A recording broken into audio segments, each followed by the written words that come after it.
தமிழ் சுடர் நேயர்களுக்கு வணக்கம். இன்னைக்கு நம்ம பார்க்க போகிறது சினிமாவை பற்றி. எத்தனையோ விருதுகள் வழங்கப்படுது. அதில் ஆஸ்கார் விருது பிரபலமான எல்லாருக்கும் தெரிஞ்ச விருது. நிறைய பேருனுடைய கனவு அது வாங்கிறது. நிறைய பேர் வாங்கியிருக்காங்க.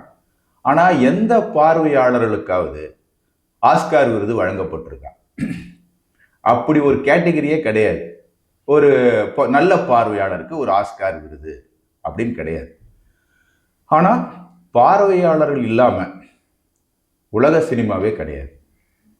இப்போ குறிப்பாக எடுத்தீங்கன்னா, இப்போ 300 கோடி 400 கோடி முதலீட்டில் படங்கள் எடுக்கப்படுது. யாரை நம்பி? ஃபேன்ஸை நம்பி. ஃபேன்ஸ்னா ரஜினிகாந்துக்கு இந்த மாதிரி பிரபலமான ஸ்டார்ஸ் இருக்காங்க. ஃபேன்ஸை நம்பி. ஃபேன்ஸ்ன்றது யாரு? பார்வையாளர்கள், ரசிகர்கள் சொல்லலாம். அவங்கள நம்பி தான் இவ்வளவு முதலீடு இந்திய சினிமாவில், உலக சினிமாவில், தமிழ் சினிமாவில், சவுத் இந்தியன் சினிமாவில் இன்வெஸ்ட் பண்ணப்படுது. அப்படிப்பட்ட பார்வையாளர்கள் யாரு அப்படின்னு பார்த்தீங்கன்னா, இதுவரைக்கும் எழுதப்பட்ட பல்வேறு தலைப்புகளில் பேசப்பட்டது எல்லாமே சாதனையாளர்கள். குறிப்பாக திரைக்கதை ஆசிரியர்கள், இயக்குனர்கள், ஒளிப்பதிவாளர்கள், படத்தொகுப்பாளர்கள், இசையமைப்பாளர்கள், நடன இயக்குனர்கள், சண்டை பயிற்சியாளர்கள், இப்படி எல்லா கேட்டகரி, துணை நடிகர்கள், சிறந்த மேக்கப் கலைஞர்கள், ஒப்பனை கலைஞர்கள், இப்படி எல்லா கேட்டகரிஸ்லையும் அவங்களை பற்றி பல விஷயங்கள், பல வீடியோஸ், பல புத்தகங்கள் வந்திருக்கு. ஆனால் பார்வையாளன் யார்? முதல்ல படம் எடுத்தது லூமியர் பிரதர்ஸ், ரைட்? அந்த படத்தை முதல்ல பார்த்தது யார் அப்படின்ற ஒரு மிகப்பெரிய கேள்வி இருக்கு.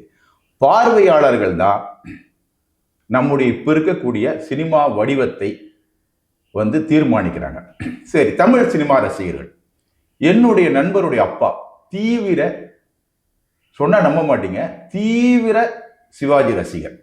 எப்படிப்பட்ட ரசிகர் நான் சொல்றேன். இதுவரைக்கும் அவர் சிவாஜி படங்களை பார்த்திருக்காரு. சிவாஜி இறப்பதை போல் இருக்கிற எந்த காட்சியும் அவர் பார்த்ததே இல்லை. திரையரங்க விட்டு வெளில வந்துருவார்.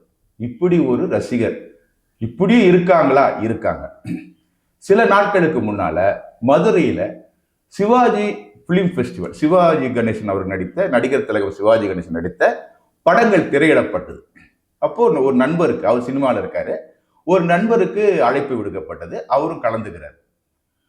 ஒரு குறிப்பிட்ட படம், குறிப்பிட்ட காட்சி வரப்போது, படம் முடியல. உணர்ச்சிகரமான காட்சி. அது என்ன பார்த்தா, இவரு அதை ரசிக்கிறாரு நம்ம நண்பர். பார்த்தீங்கன்னா எல்லாரும் ஒரு துக்க வீட்டில் வெளிஞ்சு போற மாதிரி எல்லாருமே எழுந்திரிச்சு போக ஆரம்பிச்சிருக்காங்க. தேட்டரே காலியா இருந்திருக்கு. என் நண்பரும் சில நண்பர்கள் மட்டும் உட்கார்ந்துருக்காங்க.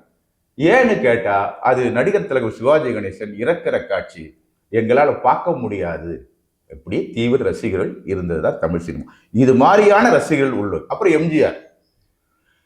எம்ஜிஆர்னு பார்த்தீங்கன்னா உங்களுக்கு தெரியும், அவரை போலவே உடை உடுத்துறது, அவரை போலவே தொப்பி வச்சுக்கிறது, அப்படி அவரை போலவே சிகரெட் குடிக்காமல் இருக்கிறது, மது அருந்தாமல் இருப்பது, இப்படி வாழ்க்கை லைஃப் ஸ்டைலையே மாத்திக்கிட்ட தீவிர எம்ஜிஆர் ரசிகர்கள் உண்டு. இப்படி ரசிகர்களால் உருவானது தான் உலக சினிமா, தமிழ் சினிமா. நம்ம டாபிக் தமிழ் சினிமா. சரி, தமிழ் சினிமாவுடைய தனித்தன்மை என்ன, அடையாளம் என்ன அப்படின்னு நம்ம பார்த்தோம்னா, எல்லாரும் ஒத்துக்கிறது பாடல்கள், திரை இசை பாடல்கள் தான் தமிழ் சினிமாவின் தனித்த அடையாளம். சரி, இது எப்படி, இது எப்படி சரியா இருக்குமா?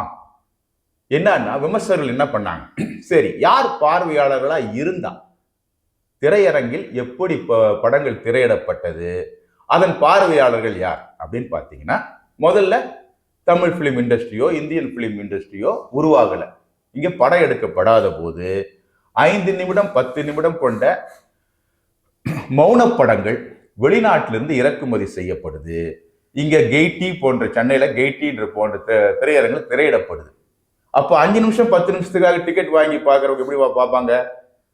5 நிமிஷம் 10 நிமிஷத்துக்காக ஒரு டிக்கெட் வாங்கி நேரத்தை ஒதுக்கி உட்கார முடியாது இல்லையா? அப்போ எப்படி திரையிடப்பட்டிருக்குன்னா, ஒரு படம் 5 நிமிஷம் படம் போடப்படும், அப்புறம் குத்து சண்டை நடக்கும், அதுக்கப்புறம் சின்ன படம் போடப்படும், அதுக்கப்புறம் மேஜிக் ஷோ நடக்கும், அதுக்கப்புறம் ஒரு துண்டு படம் போடப்படும், அப்புறம் பரதநாட்டியம் நடந்திருக்கு. இப்படி பல்வேறு பல்சுவை நிகழ்ச்சியாக தான் தமிழ் சினிமா இங்க திரையிடப்பட்டிருக்கிறது. தமிழ் சினிமாவுடைய திரையரங்கம் திரையிடப்பட்டிருக்கு. சரி, இப்போ பார்த்தீங்கன்னா எல்லாமே மேஜிஷியன் இருக்கா, மேஜிக் ஷோ, மேஜிக் ஷோ நடத்தப்பட்டிருக்கு, மல்யுத்தம் நடத்தப்பட்டிருக்கு, அப்புறம் பரதநாட்டியம் நடந்திருக்கு. ரைட், இப்போ அதெல்லாம் தேவையில்லை, முழு நீள படம் அப்படின்னு ஒரு விஷயம் உருவாகும். 2 மணி நேரம், அப்பெல்லாம் 3 மணி நேரம், 3.5 வரும்பொழுது என்னாச்சுன்னா, ரியலா லைவா நடந்த மேஜிக் ஷோ, லைவா நடந்த பாக்ஸிங், லைவா நடந்த பரதநாட்டியத்தெல்லாம் அவங்க கேமராவில் பதிவு பண்றாங்க. அப்போ ஒரு பல்சுவை நிகழ்ச்சியாக தான் தமிழ் சினிமா உருவாகுது. அதனாலதான் இன்னைக்கு அப்போ பார்வையாளர்கள் முதல்ல பார்த்த எல்லா பொழுதுபோக்கு அம்சங்களும் ஒரு திரைப்படத்துல நுழைக்க வேண்டிய கட்டாயம் இயக்குநர்களுக்கு உருவாச்சு. அப்போ உருவாகும் பொழுதுதான் இங்க நடன காட்சிகள், சண்டை காட்சிகள்லாம் படத்துக்குள்ள நுழையுது. அப்போ முதல் திரையிடல் எப்படி இருந்து பார்வையாளர்கள் எதெல்லாம் பார்த்தாங்களோ, எதெல்லாம் பார்த்து ரசிச்சாங்களோ, பொழுதுபோக்கா நினைச்சாங்களோ, அதெல்லாம் தமிழ் சினிமாவுக்குள்ள நுழைக்க வேண்டிய நிர்பந்தம் வந்துச்சு.